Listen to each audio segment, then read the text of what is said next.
옆에 계신 분 인사합니다. 주님의 은혜로 주님의 은혜로 크게 잘 되실 겁니다. 크게 잘 되실 겁니다. 아멘. 아멘. 우리의 인생이 스스로는 약할진 몰라도 주님이 붙드신 인생은 반드시 이 땅에서 보배롭고 존귀하게 일어난다는 걸 기억하셔서 주신 말씀 속에서 하나님의 큰 능력이 여러분과 함께 하시길 바랍니다. 아멘. 말씀의 제목 같이 나눕니다. 사르밧 여인의 신앙. 사르밧 여인의 신앙. 아멘. 아멘. 남아프리카 최남단에 보면 희망봉이라고 하는 큰 봉우리와 등대가 세워져 있습니다. 아마 이 이야기를 아시는 분들이 많이 계시겠지만 유럽에서 아시아권으로 이 배가 갈 수 있는 길이 두 곳이 있습니다. 바로 그 남아프리카 남단 희망봉을 지나서 오는 길이 하나 있고 또 그 수마트라 수에즈 운하로 지나가는 길이 또 하나가 있죠. 수에즈 운하로 지나가면 길이 상당히 단축이 됩니다. 그러나 그 길이 개척되기 이전에 인도로 항해하기 위해서 백기를 찾을 때 그 희망봉을 돌아서자마자 이제 아시아권으로 접어들기 때문에 그곳의 이름이 그렇게 지어졌던 것을 우리가 볼 수가 있죠. 그 배경을 잠깐 설명할까 합니다. 그걸 처음 발견한 사람은 포르투갈 사람이었어요. 항해자였던 비르톨르미우 디아스라고 하는 사람인데 1488년 무역을 위해서 항로를 찾다가 거기를 발견하는데 너무 힘들게 찾은 거예요. 폭풍이 몰아치고 거센 풍랑이 일게 되자 그걸 간신히 피하여서 간신히 거기를 지나갔던 것이 그곳입니다. 그래서 거기의 이름을 갖다가 폭풍의 곳, 폭풍의 봉 이런 의미로 그곳의 이름을 처음 지었다고 하죠. 근데 그로부터 약 9년이 지난 뒤에 다시 1497년입니다. 그때 바스코 다가마라고 하는 사람이 거기를 두 번째로 다시 또 지나가면서 그곳을 만나게 됐는데 그때 당시 포르투갈 왕이었던 조왕 2세가 인도로 가는 길을 꼭 찾아내야 된다라는 그 명을 받고 가다가 거기를 발견하게 된 거죠. 그 소식을 나중에 왕이 듣고 이제 그 길이 열린 것을 기념하여 그 이름이 뭐더냐 그랬더니 누군가는 여기를 폭풍의 곳이라고 부릅니다라고 했더니 거기는 폭풍의 곳이라고 하지 말고 새로운 길로 접어들 수 있는 그 코너고 이제 막 빠지기 때문에 거기는 그 봉우리가 보여지면 이제 희망이 있으니까 희망봉이라고 하자 해서 이름이 이렇게 지금까지 우리에게 지금 내려오고 있지요. 저는 그 생각을 갖습니다. 똑같은 것인데 누군가는 너무 힘들고 어렵게 지나가다 보니까 그것을 폭풍의 봉우리, 폭풍의 곳이라고 불렀고 어떤 사람에게 있어서는 저기만 지나가면 이제 새로운 세상이 열린다. 저기만 지나가면 새 땅이 열린다 하는 희망의 봉우리로 보았다는 것입니다. 그 봉우리가 그 봉우리예요. 그런데 누구는 그것을 폭풍으로 봤고 어떤 사람은 희망으로 봤다는 것입니다. 오늘 예배를 드리면서 우리의 인생과 삶의 여정에 고난과 그리고 역경이 없는 사람은 없을 거예요. 같은 걸 만났어도 어떻게 내가 이기고 극복하느냐는 정말 중요한 것일 겁니다. 그렇기 때문에 우리가 어떤 일을 만날지라도 우리 앞에 놓여진 것이 주님께서 주신 희망의 길로 이어질 수 있도록 믿음의 소망을 간직하시길 축복합니다. 아멘. 어느 글을 읽다가 한 문장이 좀 눈에 들어왔어요. 눈의 색깔은 바꿀 수 없지만 눈빛은 바꿀 수 있습니다. 또 하나는 입의 크기는 바꿀 수 없지만 입술 모양은 미소로 바꿀 수 있습니다 라는 것입니다. 거울을 바라보면 여러분 거울이 웃던가요? 내가 먼저 웃어줘야 거울이 웃어요. 마찬가지로 우리 삶 속에 주님의 소망을 붙들고 사는 건 정말 중요하다는 의미입니다. 오늘 저는 여러분과 같이 이 땅의 마지막 희망이 되신 예수 그리스도 그 주님을 여러분의 마음속에 잘 새기셔서 그 동행하는 인생마다 복의 역사가 시작된다는 것을 오늘도 잊지 않기를 바랍니다. 아멘. 지난 시간 여러분과 같이 엘리야 선지자의 이야기 가운데 그릿 시냇가 이야기를 드렸습니다. 아방에게 3년 6개월 동안 비가 오지 않는다는 걸 선포한 후에 그 아방과 이세벨이 오늘 엘리야 선지자를 죽이려 하자 그가 멀리 도망을 쳐서 요단강을 건너가 동쪽에 있는 그릿 시냇가까지 숨어 들어간 것을 지난 시간 말씀을 나눴죠. 거기에서 하나님께서 까마귀를 통해서 떡과 고기를 아침 저녁마다 주어서 그의 생명을 보존케 하신 것을 우리가 나누었습니다. 기억나시죠? 표정은 그랬나? 하고 처음 듣는 표정을 지면 안 되고 그랬어요. 그래서 그 말씀과 이어서 오늘 두 번째 엘리야에게 임했던 역사를 오늘 여러분과 같이 나누려고 합니다. 엘리야를 보면서 그리 시내가에 시간적으로 본다면 한 1년 정도 거기에 머물러 있었습니다. 일종의 은신이지요. 도피에 있었던 시간입니다. 발각되고 어디 있는지 알려지면 아마 이세벨이 그냥 두지 않았을 겁니다. 그러나 그곳에 안전하게 숨어 있었고 계속하여 아침 저녁으로 까마귀가 먹을 것을 공급해 주었고, 그리고 이제 비가 계속하여 내리지 않자 1년쯤 가까이 접어들었을 때 그리 시냇가의 물도 서서히 말라 들어가기 시작하는 상황이 발생하게 됩니다. 그 상황, 1년이란 긴 시간 동안 엘리야 마음속에 수많은 생각들이 들어오지 않았을까 생각해 봅니다. 믿음을 가지고 살아낸다는 것, 때로는 버텨야 되고 이겨내야 될 이 세상에 많은 환경적 요인들이 있지요.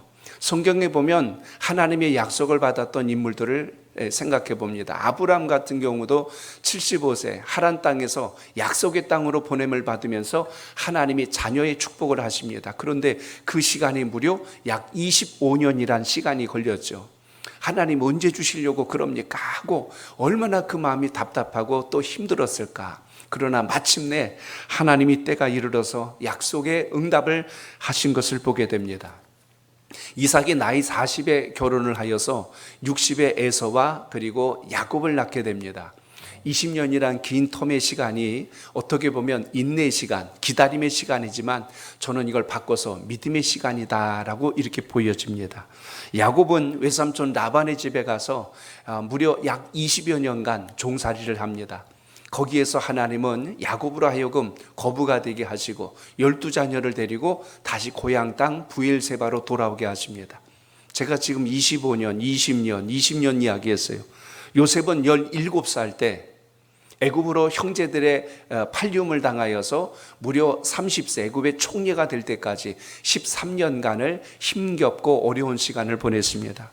모세는 하나님의 부르심을 받는 80세가 되기 전까지 약 40년의 시간 동안 미디안 광야 땅에서 양을 치며 시간을 보낸 것을 보게 됩니다. 인생으로 보면 정지된 시간 같고 사람의 생각으로 보면 멈춰진 시간과 같습니다. 그러나 그 시간들을 통해서 하나님은 우리 인생을 바꿔가시고 다듬어 가시고 정금과 같이 만들어 가신다는 것, 이걸 우리의 삶 속에서 꼭 기억하시길 바랍니다. 아멘. 여러분이 드리는 수많은 예배 가운데 어느 예배 하나 속에서 주신 주님의 세미한 음성이 내 인생을 바꾸고 내 인생의 역전의 기회를 주신다면 우리는 그 때를 늘 소망하며 매 순간마다 결단의 예배가 되시길 바랍니다. 아멘. 오늘 본문의 배경을 잠깐 설명하고 오늘 말씀으로 들어갈까 합니다. 3년 6개월이라고 하는 적지 않은 시간 동안 비가 오지 않는다는 하나님의 말씀을 전하고 엘리야가 그리 시내가에서 약 1년간 숨어 지내는 이야기입니다. 그리고 나서 물이 서서히 말라들게 되자 엘리야 입장에선 상당히 당혹스러울 것입니다. 이제 마실 물도 떨어지는구나. 이제 내가 어떻게 하지라는 당혹스러운 그 순간에 하나님께서 임하시는 거예요. 그래서 오늘 본문의 8절에 보시면 여호와의 말씀이 누구에게요? 엘리야에게 임하였다라고 이렇게 시작이 됩니다. 드디어 하나님의 부르심이 역사됐는데 그때가 언제냐면 그 바로 앞절에 보시면 거기 이제 그리 시냇가가 다 이제 마르는 그 때에 하나님께서 역사가 시작돼요. 저는 여기 7절과 8절이 서로 연결되어 있음을 보게 됩니다. 내 인생에 어떤 기대하고 소망했던 것이 마르고 멈추는 순간, 그때가 하나님께서 내 인생 속에 역사하는 시작이로구나라는 것을 보게 됩니다.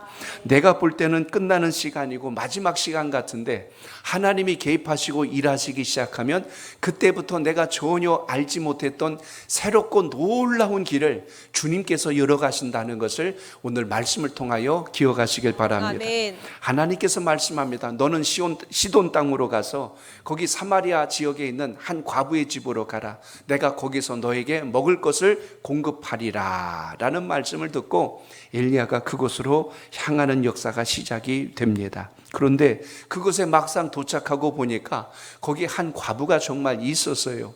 만나서 그 과부를 봤더니 그 과부가 땅에서 나뭇가지를 줍고 있는 거예요. 뭐 하고 있나 봤더니 밥을 해 먹으려고 나뭇가지를 줍고 있는 거예요.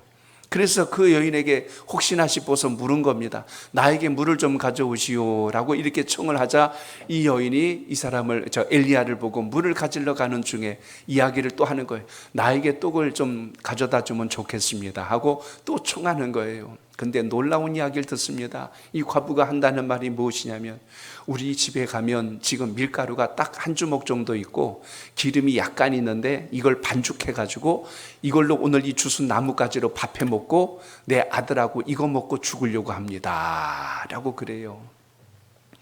우리 옛말에 이런 말 있죠. 뭐가 찢어지게 가난하다고요. 비가 계속 오지 않으니까 먹을 게 없어요.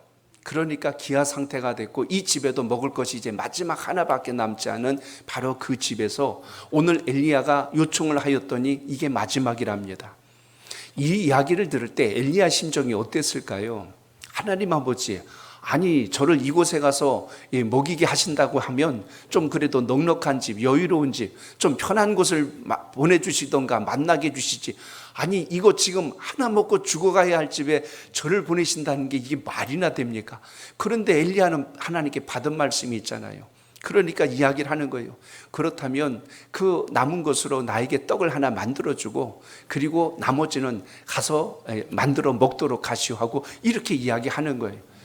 말은 말인데 말이 안 되는 말을 하고 있는 거예요. 근데 이 과부가 놀라운 순종을 합니다.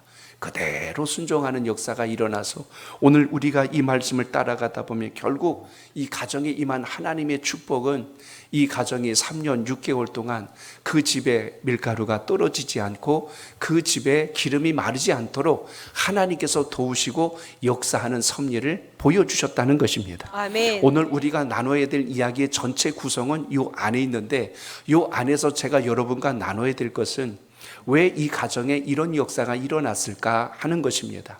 그리고 하나님은 왜 엘리야를 이 집에 보내셨을까라는 것입니다.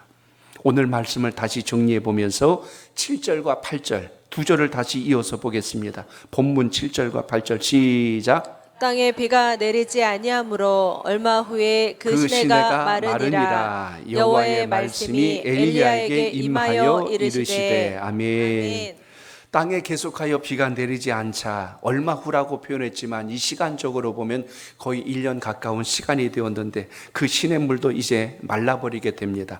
그때 하나님의 말씀이 엘리야에게 임하였다 이렇게 말씀합니다. 자, 저를 따라합니다. 걸림돌을 극복해야 희망이 보입니다. 희망이 보입니다. 엘리야가 지금 이제 마실 물이 떨어지는 상황이 발생을 한 겁니다. 다시 말하면 야 그래도 여기 마실 물이 있어서 내가 살겠다. 비가 오진 않지만 그래도 물이 있으니까 내가 살겠다 했는데 그렇게 기대하고 그렇게 의지하고 희망을 가졌던 그 물줄기가 끊어지는 상황이 발생했다는 것입니다.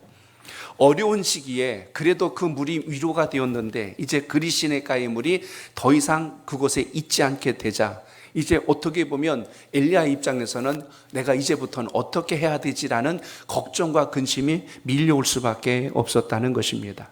이런 상황 속에서 얼마나 그의 마음속에 두려움과 걱정이 다가왔을까를 우리는 떠올리게 되는데 하나님은 말씀이 없으시지요. 물은 떨어져 가지요. 그러니 그 마음이 이도저도 못하는 상황이 됩니다. 다시 본국으로 돌아가자니 아합 왕과 이세벨이 자기를 그냥 두지 않을 것이고 이도저도 못하는 상황이 지금 왔다는 이야기입니다. 엘리야가 그때 오늘 말씀에 보니까요 하나님의 말씀을 받게 됩니다. 자, 여러분 9절을 다시 볼까요? 9절입니다. 시작. 너는 일어나 시돈에 속한 사르밧으로 가서 거기 머물라. 내가 그곳 과부에게 명령하여 내게 음식을 주게 하였느니라. 아멘. 나는 길이 안 보여도 하나님은 길을 예비하시고 나는 아멘. 어디로 가야 될지 모르지만 하나님은 만나야 할 사람까지 준비하고 계셨다라는 것을 아멘. 오늘 본문에서 보게 됩니다.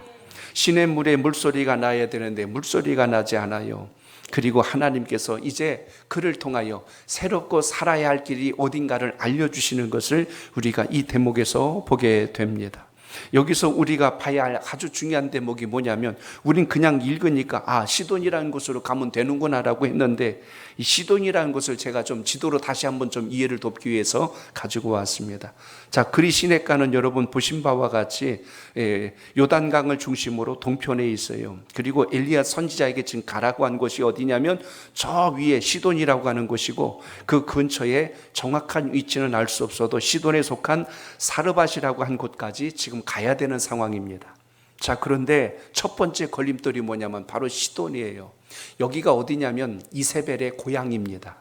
자기 아버지가 있는, 자기 아버지가 바알을 섬기며 있는, 그래서 거기에 이름이 엣바알이라는 이름을 가지고 있는 그 지역으로 엘리야를 보내는 거예요. 살고 싶은데 지금 어디로 보면 적진의 심장부까지 들어가라는 하나님의 명을 지금 엘리야가 받게 된 거예요. 지금 이 시내가 이 근처에서 거기까지의 거리가 넉넉 잡아 약 한 110km 정도 됩니다. 자동차로 달리면 100km로 달리면 약 1시간 거리 정도 되는데, 거기를 지금 걸어서 가야 돼요. 가는 길도 적지 않지만 이거보다 더 힘든 것은 그곳이 쉴 만한 물가가 아니라 지금 자신이 외친 말 때문에 가장 힘들게 했던 바로 이세벨의 고향 땅으로 가야 되는 이 엘리야의 심정을 한번 생각해 보세요. 그 한 걸음 한 걸음이 얼마나 힘들었을까. 저기 가면 나 죽는데, 저기 가면 나 못 사는데, 이 오만 가지 생각을 가지면서 가야 될 엘리야의 생각이 얼마나 심란했을까. 적진의 소굴, 사단의 소굴로 들어가는 이건 역시 힘들지만, 두 번째 엘리야의 마음에 걸림돌과 같이 힘들었던 것은 기대와 정반대 상황이 벌어진 거예요. 힘들게 갔어도 누군가 나를 편안하게 맞아주고 잘 쉴 수 있도록 넉넉한 공간과 먹을 것을 풍성하게 공급해 준다면 그나마 위안을 삼을 수 있겠는데, 그 성에 도착하자 하나님 말씀대로 입구에서 한 여인을 정말 만난 거예요. 그러니까 엘리야는 이 100km가 넘는 것을 가면서 얼마나 많은 상상을 했을까요? 야, 그래도 여기보단 낫겠지. 여기보다 먹을 것도 좀 있고 쉴 만한 것도 좀 있고 하고 이런 생각을 하면서 기대하고 왔는데, 세상에 여러분, 아들하고 단둘이 사는 과부인데 이제 마지막 남은 그 밀가루하고 기름 조금 섞어가지고 우리말로 하면 떡이고 이제 그들로 말하면 이제 빵인데, 이거 하나 만들어 먹고 이제 죽으려고 하는 그 여인을 만난 거예요. 속으로 별 생각 다 하지 않았을까? 하나님, 이 사람 아니지요. 하나님, 제가 잘못 만난 거죠. 저 안에 들어가면 누구 있지요? 이런 생각을 할 수도 있는데 아니나 다를까 이 사람인 거예요. 엘리야 마음이 얼마나 또 한 번 혼란이 왔을까를 생각해 보십시오. 당시의 과부는요, 가난한 자의 상징적 표현이기도 했습니다. 왜 그랬냐면 당시 나그네, 고아, 과부는 그 지역에서 늘 살피고 돌봐야 될 대상자들입니다. 룻기를 보시면 룻이 과부의 몸으로 베들레헴에 돌아왔을 때, 그때 보아스가 농사를 지면서 추수를 하면서 곡식을 줍지 않고 이삭을 내버려 두는 것이 근동 지역에서는 일반적인 풍습이에요. 요즘으로 말하면 복지제도인데, 그때 당시엔 이렇게 해서 먹을 걸 구할 수 없는 사람들에게 먹을 것을 이렇게 남겨주는 일반적인 풍습이 있듯이, 오늘 여기서 이 과부도 마찬가지 돌볼 자가 없는 여인이에요. 아무도 이를 살필 수도 없고 이제 마지막 남은 거 먹고 죽는다 해도 누구 하나 관심을 두지 않는 바로 그런 사람입니다. 이렇게 힘들고 어려운 여인 앞에 지금 엘리야가 서 있는 거예요. 얼마나 마음에 염려와 또 하나님의 뜻에 대한 혼돈이 왔을까를 우리가 여기서 떠올려 보게 됩니다. 그러나 오늘 이 상황 속에서 하나님의 일하심은 정말 놀랍다는 거예요. 인생을 살다 보면 내가 예상할 수 없는 고난과 시련이 내 발목을 잡는 걸림돌과 같이 놓여 있을 때가 있습니다.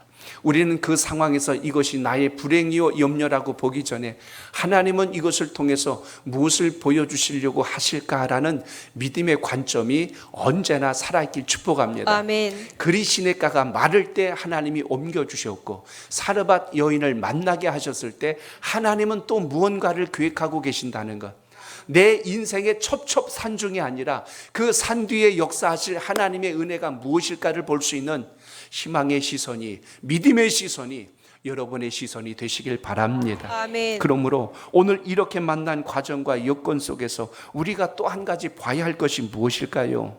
한계를 극복하면 그래서 길이 보인다는 것입니다. 아멘. 자, 따라합니다. 한계를 극복하면 한계를 극복하면 길이 보입니다. 길이 보입니다. 내 생각엔 답이 없고 내 생각엔 길이 없어요. 그러나 하나님의 말씀과 약속을 끝까지 신뢰하고 가면 반드시 그곳에 주님의 약속하신 응답과 역사의 시작이 나타난다는 것을 잊지 않길 바랍니다. 아멘. 하나님을 믿고 살다 보면 때로는 아무리 생각해도 이해가 안 되는 어떤 그런 주님의 말씀과 명령을 받을 때가 있어요. 이해가 안 된다는 건 내가 경험을 해보지 못했다는 것이고, 이해가 안 된다는 것은 내가 알고 있는 상식과 다르기 때문에 그래요. 그러나 그 속에서는 반드시 주님의 섭리가 흐르고 있고, 그 속에서는 반드시 주님의 약속된 정답을 가지고 계시기에 우리가 할 수 있는 최선의 방법은 믿고 순종하고 갈 때 우리 삶 속에 변화가 있다는 것 잊지 않길 바랍니다. 아멘. 우린 주님 말씀 받으면 항상 머리로 생각부터 해요. 하나님 그건 아니잖아요. 그게 설마 될까? 이런 생각으로 먼저 주님의 뜻을 내 계산의 틀 안속에 집어넣으려고 할 때가 많다는 것입니다. 요나가 니느웨에 가지 않으려고 했던 이유가 무엇입니까? 거긴 이방 땅이고 망할 민족인데 굳이 거기에 가서 하나님의 뜻을 전할 이유가 뭐가 있습니까? 주님의 생각이 아니고 요나의 생각이에요. 그래서 가지 않았습니다. 그러나 하나님이 가게 하실 때는 이유가 있었죠. 나는 그들도 아끼느니라. 너만 아끼는 것이 아니라 나는 그들도 아끼느니라. 요나를 어떻게 아꼈죠? 물에 빠져 죽지 않도록 살려내셨잖아요. 하나님은 우리 한 사람의 생명도 한 민족의 영혼도 허투루 버리신 적이 없다는 것을 기억하면 우리는 언제나 말씀을 대할 때마다 나의 기준이 아닌 말씀의 기준으로 결단하는 은혜가 있기를 바랍니다. 아멘. 그래서 믿음의 사람들은 내 앞에 어떤 시련과 고난이 와도 결코 그것이 우리를 쓰러뜨리는 것이 아니라 우리를 강하게 세우시는 하나님의 섭리가 있다는 걸 믿는 사람, 그 사람이 그리스도인이다. 아멘. 오늘 이것이 여러분의 마음판에 새겨지길 바랍니다. 아멘. 그제 금요기도회를 나눌 때 제가 그런 말씀을 드렸어요. 우리 그리스도인들은 환경에 지배를 받지 않는 사람이다. 그래서 제가 1세기경에 어느 학자가 당시 초대교회에 있었던 문서를 가지고 분석하다가 중요한 단어를 발견한 것을 말씀을 드렸어요. 그때 초대교회 성도들의 그리스도인들의 명단이 있는 것을 그 문서를 쭉 읽다가 그 이름 앞에 똑같은 수식어와 같은 하나의 어떤 호칭이 붙어 있는 것을 보게 됩니다. 그 그리스도인의 성도들의 이름 앞에 어떤 단어가 있었냐면 티테디오스라고 하는 단어가 하나씩 다 붙어 있는 거예요. 이걸 우리말로 조금 제가 바꿔본다면 그 이름 앞에다가 이렇게 붙인 거예요. 베드로라면 티테디오스 베드로, 야고보면 티테디오스 야고보, 이렇게 해가지고 똑같이 붙어요. 이게 무슨 성인가 하고 보았는데 자세히 그 뜻을 알고 보니 이 뜻은요, 근심하지 않는 자란 뜻을 가지고 있는 거예요. 그러니까 그리스도인들에 대한 그 호칭과 그 앞에 붙은 표현이 무엇이냐면 근심하지 않는 베드로, 근심하지 않는 요한, 근심하지 않는 야고보, 이렇게 이름들이 쭉 정리되어 있다는 거예요. 저는 그거를 보면서 참 많은 생각을 했어요. 그렇구나. 누가 그리스도인인가? 누가 예수를 믿는 사람인가? 우리 주님을 만난 하나님의 사람들은 내 앞에 어떤 걸림돌이 올지라도 그것이 근심이 아니라 그걸 통하여 이루시는 주님을 만나고 체험하는 영적 결단이 있길 축복합니다. 아멘. 같은 행동을 계속 반복하면 습관이 되고 운동도 계속하면 거기에 굳은 살이 배기죠. 신앙도 마찬가지예요. 그리스도인의 진정한 의미와 가치를 계속 신비에 새기면 그것이 우리의 영적 근육이 되어서 어떤 대적이 오고 어떤 위기가 와도 이겨낼 수 있는 힘이 있다. 오늘 이것을 잊지 않길 바랍니다. 아멘. 그러므로 지금 오늘 엘리야가 어디까지 왔어요? 시돈 땅까지 온 거예요. 원수의 속을 이세벨의 고향 땅까지 올 수 있었던 것은 하나님께서 자신과 함께하고 있다는 믿음의 확증이 없이는 이 먼 거리를, 또 이 두려운 길을 그렇게 올 수는 없었을 겁니다. 그리고 오늘 이 여인 앞에서 상황과 형편을 봤다면 입 한마디도 못 열었을 거예요. 세상에 한 끼 먹고 죽으려고 하는 여인과 그 아들 집에 와서 먹을 걸 달라고, 이건 말도 안 된다, 차라리 내가 굶어 죽고 말지, 그러고 돌아갔을 거예요. 그러나 엘리야는 선지자입니다. 하나님께서 보내신 말씀과 그 뜻대로 그대로 순종하고 선포하는 거예요. 하나님께서 이 가정에 앞으로 3년 6개월 동안 비가 오지 않는 동안 이 집안에 밀가루와 이 집안의 기름이 떨어지지 않도록 하실 것입니다. 오늘 이 여인이 이 말씀을 붙든 거예요. 세상에 말도 안 되는 소리 하지 마세요가 아니라 그 말씀을 붙든 거예요. 그리고 순종합니다. 한 끼밖에 되지 않는 그 밀가루와 기름으로 떡을 만들어 엘리야를 공개합니다. 아멘. 역사는 여기서부터 시작이 되는 거예요. 도저히 말이 안 되는 이 상황 속에서 하나님이 보내신 것, 인간적인 생각으로 하면 하나님 왜 저를 이곳에 보냈나요? 이것이고, 여인 입장에서 보면 도대체 이 사람이 선지자가 맞는가?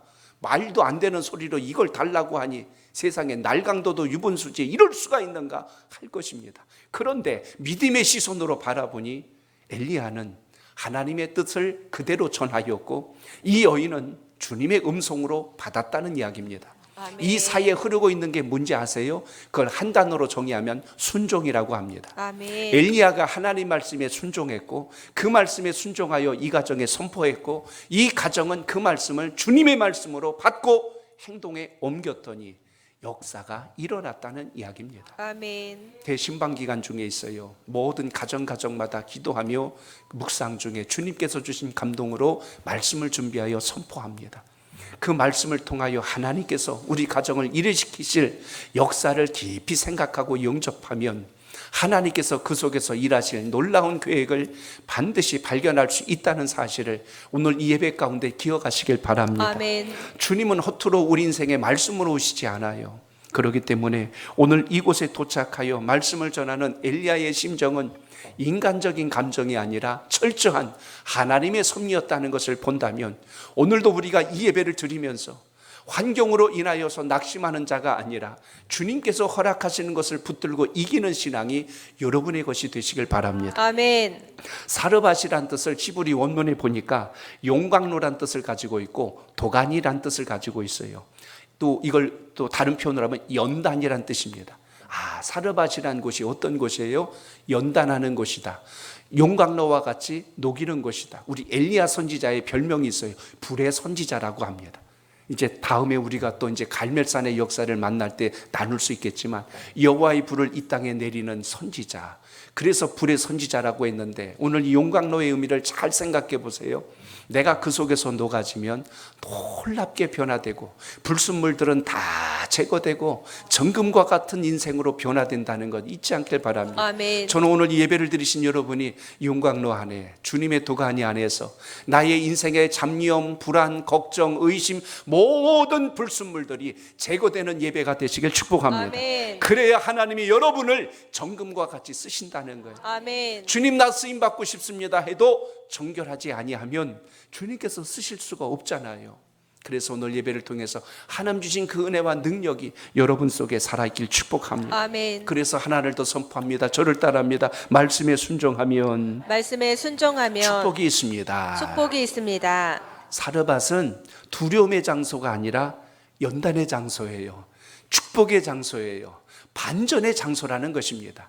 사람의 시선, 인간의 시선으로 바라보지 말고 주님의 시선으로 바라보면 그것은 나를 더 강하게 만드는 곳이라면, 오늘 우리가 할 수 있는 가장 최선의 방법, 그것은 말씀에 순종하는 자가 이 복을 입는다는 것을 오늘도 기억하시길 바랍니다. 아멘. 자, 10절을 읽습니다. 10절 시작. 그가 일어나 사르밧으로 가서 성문에 이를 때에 한 과부가 그곳에서 나뭇가지를 줍는지라. 이에 불러 이르되 청하건대 그릇에 물을 조금 가져다가 내가 마시게 하라. 아멘.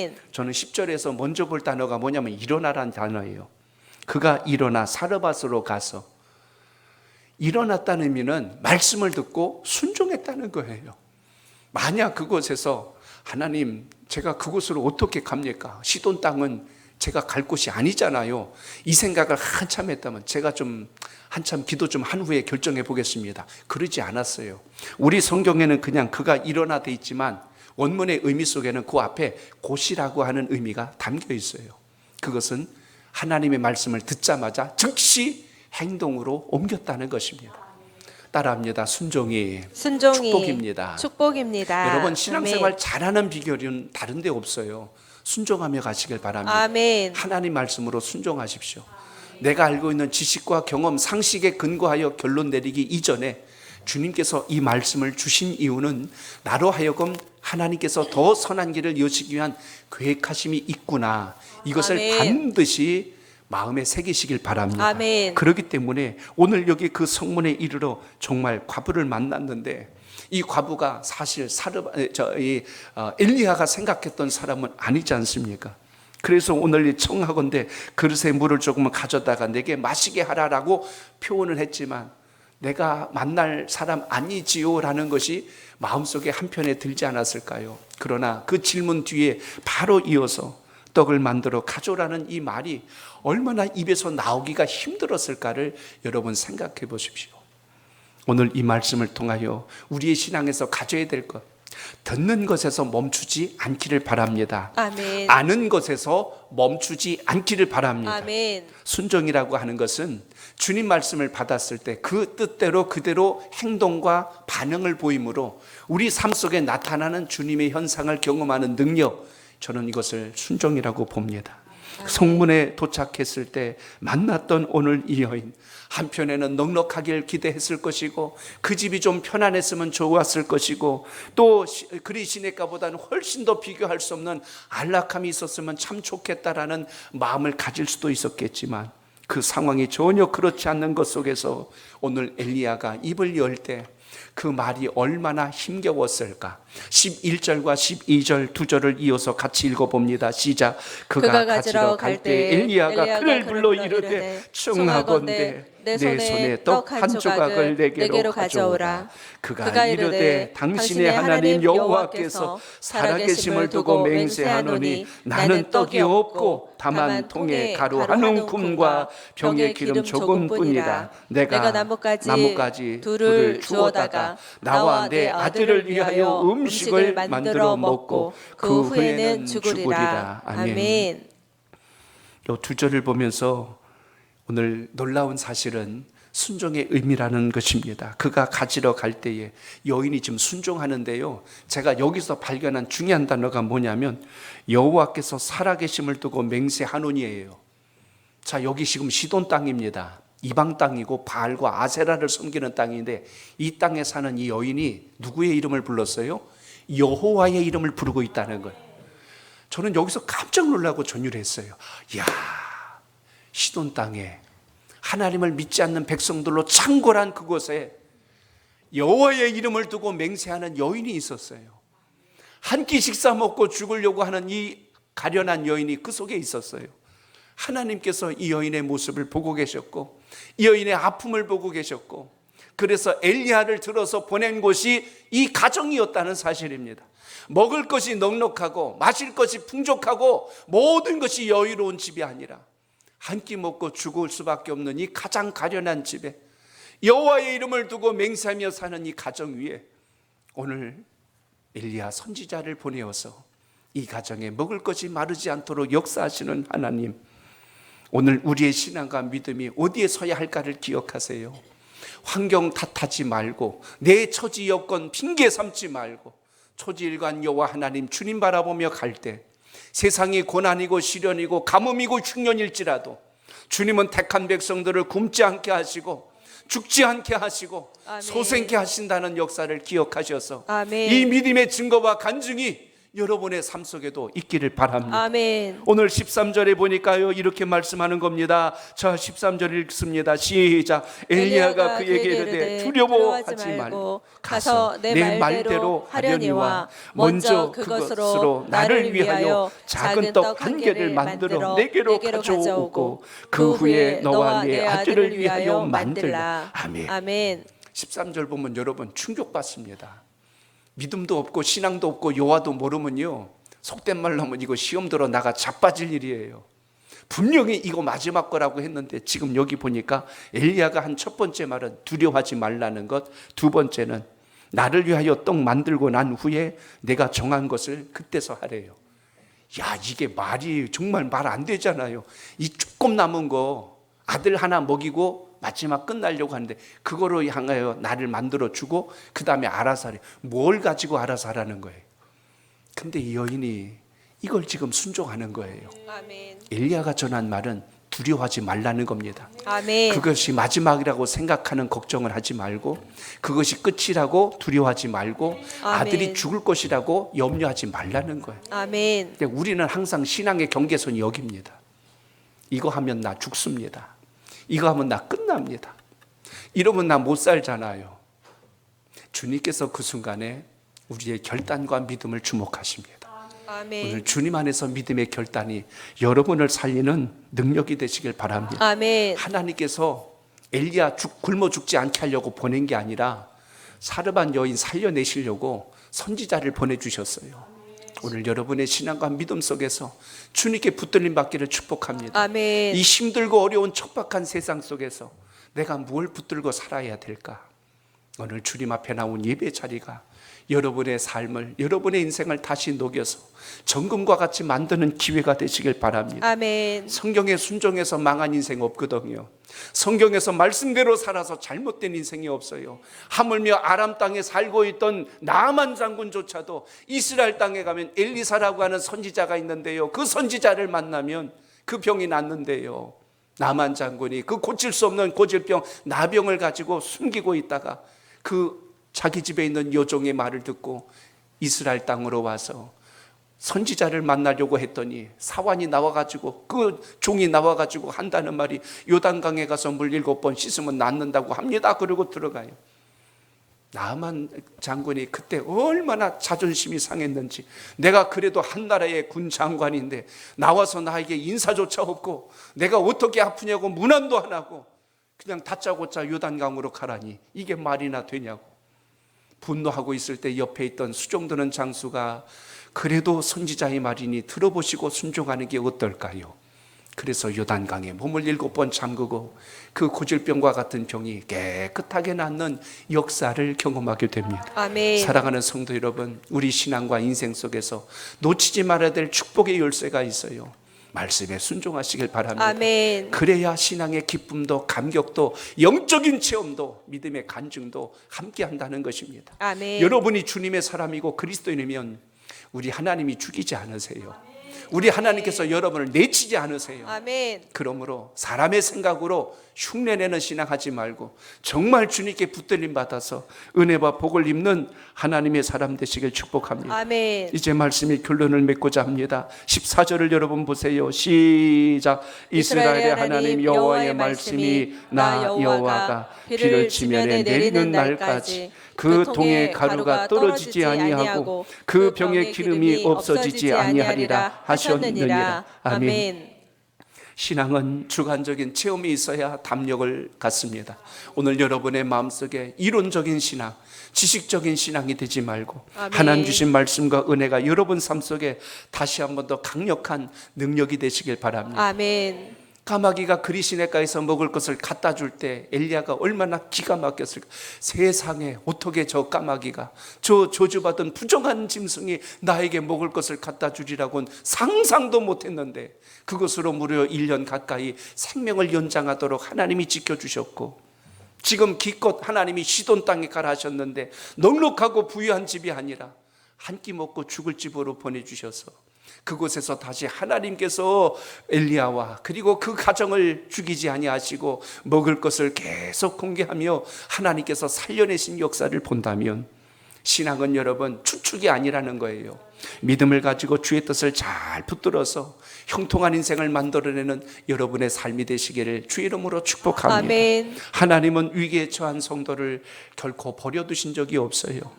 하나님께 나의 현실을 맡기면 하나님은 나의 미래를 열어가신다는 걸 잊지 마시고 아멘. 오늘 말씀처럼 말씀에 순종할 때 주님께서 살아계신 기적의 역사를 경험한다는 걸 붙드셔서 승리하는 신앙이 여러분의 믿음 되시기를 주의 이름으로 축복합니다. 아멘.